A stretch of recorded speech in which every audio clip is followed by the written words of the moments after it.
प्रौढ़ि सुजन जनी जानहि जनकी,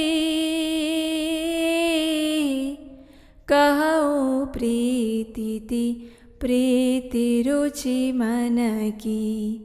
एको दारुगत देखिय एको, पावक समजुग ब्रह्म विवेको। उभय अगम जुग सुगम नाम ते,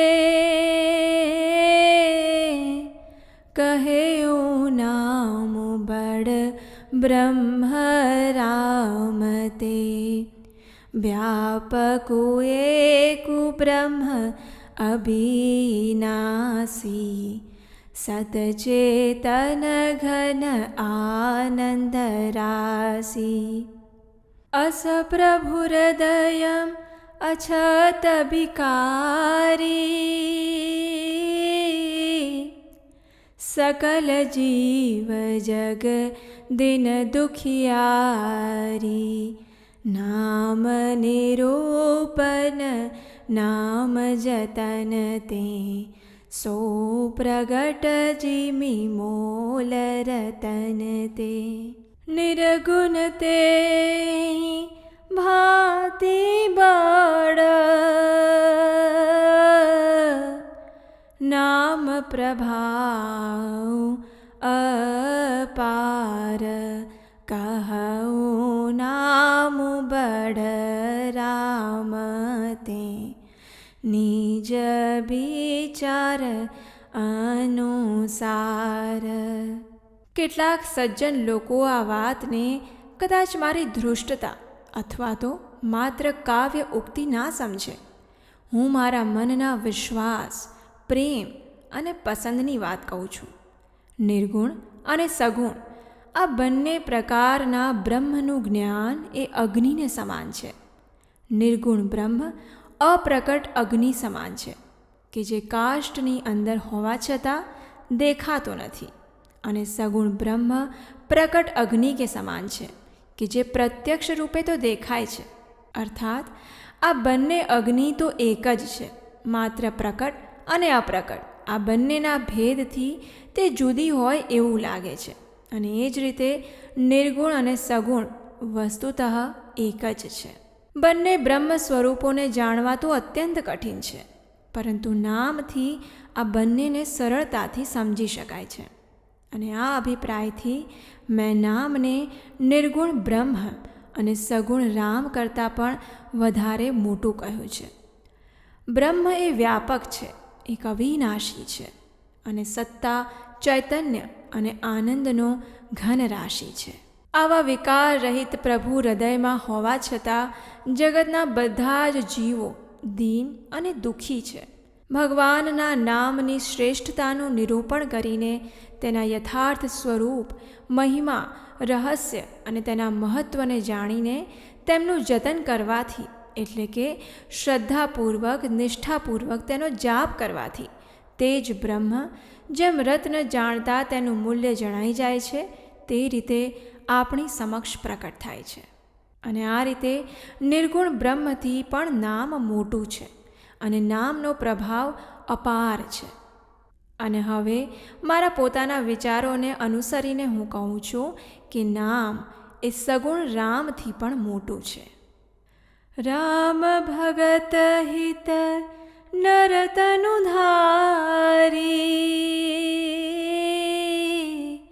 સહી સંકટ કિયે સાધુ સુખારી.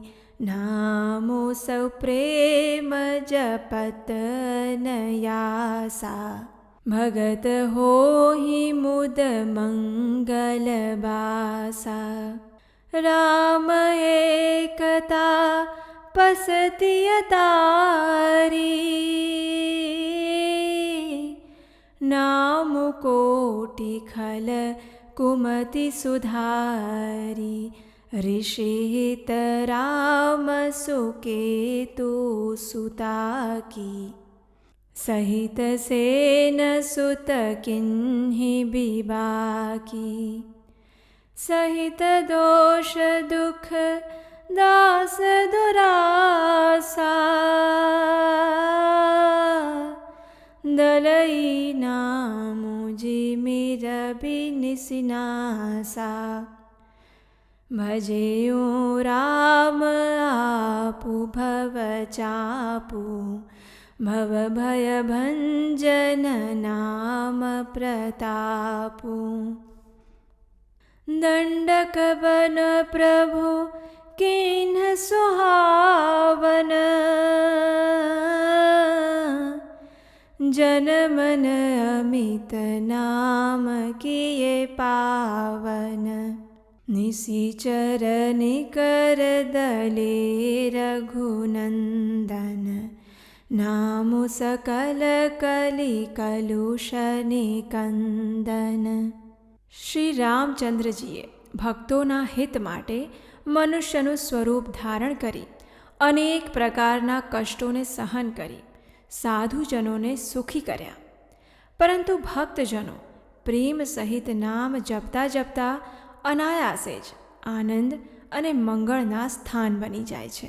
શ્રી રામે એક તપસ્વીની સ્ત્રી એટલે કે અહલ્યાનો ઉદ્ધાર કર્યો હતો, પરંતુ તેમના નામે તો કરોડો દુષ્ટોની ખરાબ બુદ્ધિને પણ સુધારી છે.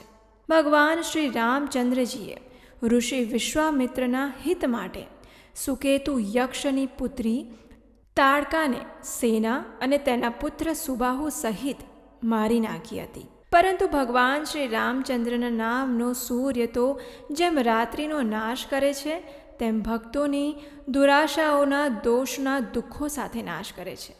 આ ઉપરાંત શ્રી રામે સ્વયં પોતે ભગવાન શિવના ધનુષ્યને તોડ્યું હતું, પરંતુ તેમના નામનો પ્રતાપ તો સંપૂર્ણ સંસારના બધા જ પ્રકારના ભયનો નાશ કરનારું છે.